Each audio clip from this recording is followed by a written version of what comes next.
Saya membaca semua kitab tentang Isra Mi'raj. Ternyata di kitab itu tidak seperti yang diceritakan banyak orang. Oleh karena itu, mohon izinkan saya, kalau hari ini saya menyampaikan sesuatu yang mungkin kelihatannya berbeda. Karena Islam itu asalnya asing, kata Rasulullah.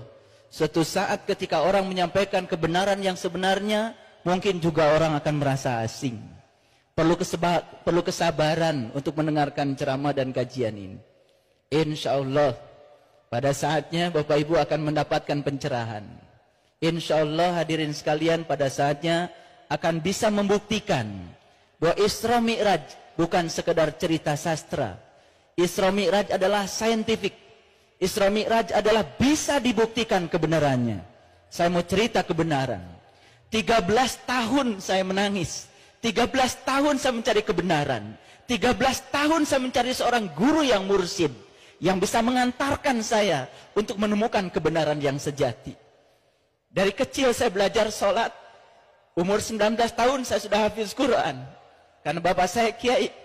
Semakin saya membaca Quran, semakin dalam membaca Quran, saya semakin tidak bisa tidur. Semakin gelisah batin ini. Katanya Allah ada bersama dengan kita, lebih dekat kepada kita daripada urut leher kita. Tapi kita belum bisa membuktikannya. Katanya Allah bersama dengan kita, tapi sholat saya selama itu tidak pernah bisa khusyuk. Rakaat demi rakaat dilakukan, tetapi apa yang saya ingat, apa yang saya sembah, saya tidak mengerti. Saya membaca Quran surat Al-Ma'un, Ara'aital ladzi yukadzibu biddin, celakalah para pendusta agama. Fazalikal ladzi yad'ul yatim, yang mentelantarkan yatim. Siapa yatim itu sesungguhnya? Dari kehidupan kita sehari-hari kita tahu, yang namanya yatim adalah mereka yang tak beribu, yang tak berbapa. Tapi begitu saya membuka lembaran-lembaran kitab yang hakiki, ternyata yatim bukan yang tak beribu, tak berbapa. Bukan manusia yang namanya yatim. Yang tak beribu, yang tak berbapa bukan manusia. Setiap manusia yang lahir ke dunia pasti ada ibunya, pasti ada bapaknya. Betul? Cuman ada yang sudah meninggal, ada yang masih hidup. Siapa yatim itu sesungguhnya? Yang tak beribu, yang tak berbapa. Berarti yang yatim adalah yang tidak pernah dilahirkan. Siapa yang tidak pernah dilahirkan? Yang tidak pernah dilahirkan adalah jiwa kita. Yang tidak pernah dilahirkan adalah diri sejati kita. Itu yang tidak pernah dilahirkan. Itulah diri kita yang sebenarnya, yang ditiupkan langsung oleh Allah. Fa idza sawaituhu wa nafakhtu fihi min ruhi faqul lahu sajidin. Dan ketika aku telah selesai menciptakan tubuhmu, aku tiupkan ruhku. Itu yang yatim.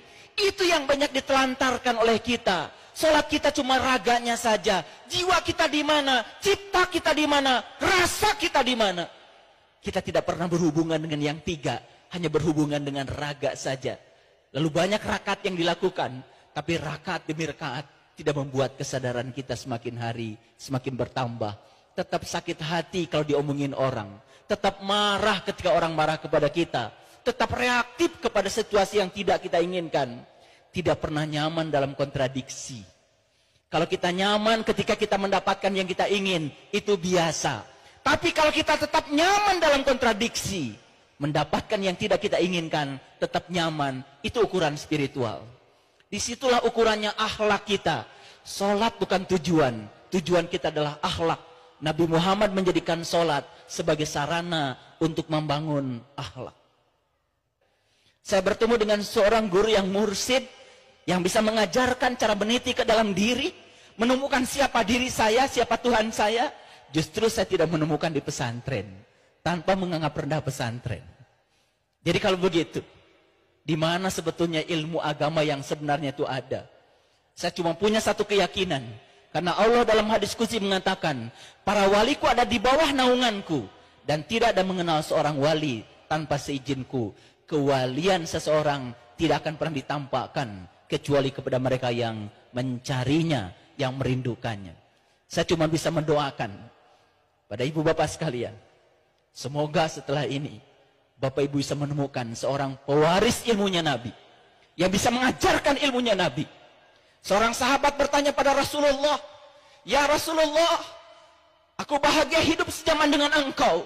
karena aku mendapatkan ilmu langsung dari tanganmu. Apa kata Rasul? Engkau bahagia karena hidup sejaman dengan aku. Tapi jauh lebih bahagia umatku, kata Nabi, yang hidup tidak sejaman dengan aku, tapi mereka masih dapat ilmuku dari para pewarisku.